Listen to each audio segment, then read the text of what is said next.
If you're thinking about buying the GIGABYTE B760M motherboard for your new Intel build, you've come to the right place because today, we're diving deep into the honest truth behind this popular board. But here's what surprised me right away. Despite its solid specs and budget-friendly price tag, there are a few things you absolutely need to know before hitting that buy button.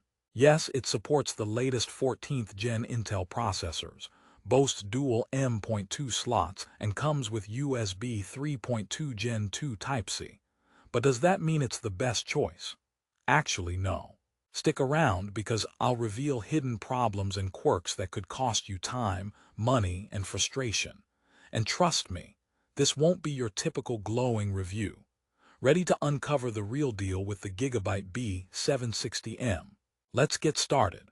First off, who exactly is the GIGABYTE B760M for? If you're a mid-range gamer or build enthusiast targeting Intel's 12th, 13th, or even the brand new 14th Gen processors, and you want a motherboard that supports DDR4 memory while delivering PCIe 4.0 speeds, this board sounds perfect on paper. It slots into the LGA 1700 socket, which is an excellent future-proof move. It'll keep your setup relevant for a while. Plus, it comes with 4 DIMM slots supporting Intel XMP profiles, so you can overclock your RAM without headache. For $129.95, the specs alone paint a promising picture.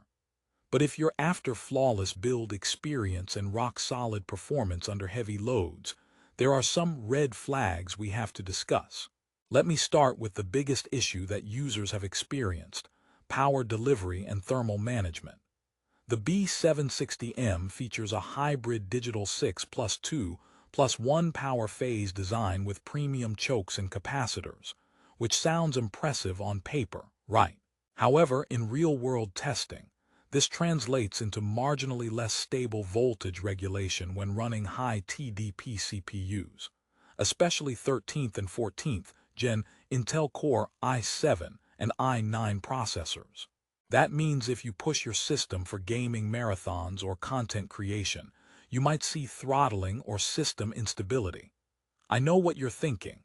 Why would a board designed for these chips underperform? Well, it's not outright failure, but the budget-focused VRM design struggles under prolonged stress, which could be an issue if you want full performance without bottlenecks. Here's where the thermal armor comes into play. GIGABYTE advertises chipset heatsinks for better heat dissipation. This is actually helpful, but the M.2 slots lack integrated temperature sensors and active cooling solutions, so your NVMe SSDs could heat up quickly under load. That's a big deal if you plan to run two PCIe 4.0 M.2 drives simultaneously, the kind of setup many gamers and professionals want. Overheating SSDs can throttle performance dramatically, turning your lightning-fast storage into a slow turtle. So, despite the advanced thermal armor for the chipset, the overall cooling strategy is a bit of a mixed bag. Speaking of connectivity, the board offers one PCIe 4.0 x16 slot, along with multiple USB ports, including a USB 3.2 Gen 2 Type-C port for future-proofing.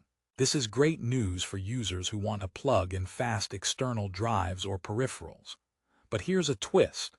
The board only features 3 USB 3.2 Gen 1 ports total, which might feel limiting if you have a complex setup with lots of external devices. It's like getting a luxury car with only 3 cup holders. You end up making tough choices. For some, that's inconvenient, especially creative professionals who juggle multiple devices. Now, let's talk memory. The GIGABYTE B760M supports DDR4 RAM and 4 DIMM slots, which is fantastic if you want to save money by reusing DDR4 sticks instead of jumping to DDR5. It also supports Intel XMP memory modules for easy overclocking. However, there's a catch.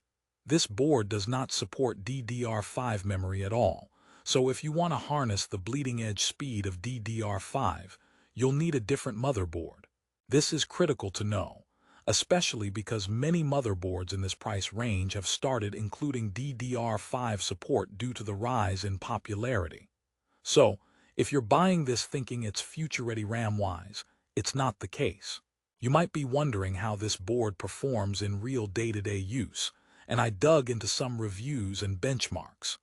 Most users point out the reliable performance for typical office work, internet browsing, light gaming, and casual content creation. However, when you start pushing it with high core count CPUs and heavy multitasking, think AAA games at max settings, Adobe Premiere exports, or Blender rendering, the power delivery starts to show limitations.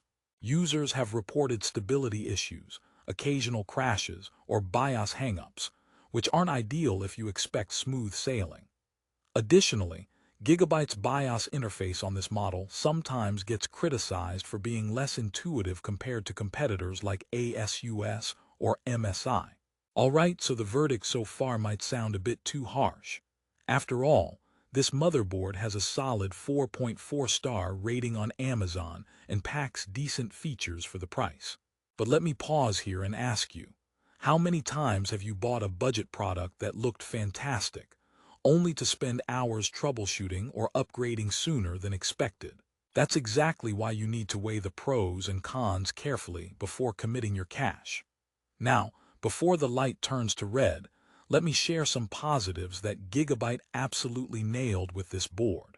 The build quality is rock solid for its price. The PCB is sturdy, and the enhanced power solution with hybrid digital design means it's not a complete sacrifice in power management. The dual PCIe 4.0 M.2 slots allow for faster NVMe drives when paired properly, enabling much faster game load times and data transfers compared to SATA. And the inclusion of USB Type-C Gen 2 port is definitely forward-looking, perfect if you're upgrading peripherals over the next few years. Plus, the motherboard supports a comprehensive range of display outputs and audio setups, so no real complaints there. By the way, did you hear about the computer motherboard that went to therapy? Apparently, it had too many issues to process. Sorry, bad joke. But seriously, some people reported that troubleshooting their Gigabyte B760M felt like a mini therapy session due to firmware updates and BIOS quirks. But hey, no motherboard is perfect, right? Every product comes with its own battles. Back on track, let's talk about pricing because value matters. At $129.95, the Gigabyte B760M sits comfortably in the affordable mid-range market. Compare that to higher-end B760 or Z790 motherboards that easily double or triple in price, and you see why this model appeals to budget builders. But as with all budget parts, you get what you pay for is at play here. If you're building a daily driver PC for general use or mid-level gaming, it's a reliable pick. For hardcore overclockers or heavy workstation use, you might want to look elsewhere to avoid headaches down the line. Here's a question for you. Would you gamble on a weekender race car or a sturdy pickup truck for daily work? The Gigabyte B760M is more like the trusty pickup, dependable, solid, but not a track star. Perfect for a reliable rig without breaking the bank, but don't expect Ferrari-level performance. So it really boils down to your needs. Before we wrap up, let me throw in another joke to lighten the mood. Why did the gamer bring a ladder to his PC build? Because he heard the Gigabyte B760M had some high-level power phases. All jokes aside, the power delivery is decent but not top tier. So, is the Gigabyte B760M worth buying? My honest take is a cautious yes. It's a solid motherboard for gamers, casual users, and enthusiasts wanting a cost-effective Intel 12th 14th Gen compatible board with DDR4 support. It handles everyday workloads with ease and won't bottleneck most common gaming rigs. However, if you're planning to push your CPU to limits, require advanced cooling for NVMe drives, or want DDR5 support, you should explore other options in the price bracket. Now, here's the bottom line. If you decide to buy, Make sure you grab the latest BIOS and firmware updates right away to enhance stability. Also, invest in aftermarket cooling for your M.2 SSDs if you plan heavy storage workloads to avoid throttling. With these tweaks, the GIGABYTE B760M becomes a very respectable motherboard that punches above its weight. And for those wondering, does this board come with enough extras? While it's a straightforward motherboard without flashy RGB gimmicks, it gives you all the essential connectivity, robust power phases for its tier, and future-proof compatibility for the latest Intel CPUs. In other words, if you don't need to impress your friends with crazy lights and want a reliable foundation for your PC, this one serves you well. Before I let you go, here's one final quick joke. Why don't motherboards ever get tired? Because they always have multiple slots to rest. All right, enough puns, but I hope this review gave you a clear picture. To sum up, GIGABYTE B760M is a value-packed option with a few compromises. It's perfect for budget-conscious Intel users aiming to build solid mid-range PCs without jumping into DDR5 territory or paying premium Z-series prices. Just remember the potential power delivery limitations and thermal quirks before you commit, and prepare yourself with some aftermarket cooling if using multiple NVMe drives. If you want the best price on the GIGABYTE B760M, check out the link in the description below. Prices can change fast, so grabbing it at the right time can save you a few bucks. Whether you choose this board or a different one, make sure it matches your specific needs and setup plans. Thanks for watching this honest deep dive into the GIGABYTE B760M motherboard. If you found this helpful, hit that like button and subscribe for more no-nonsense tech reviews. Got questions or experiences with this board? Drop them in the comments. I read every one. Happy building, and remember that a great PC starts with the right motherboard.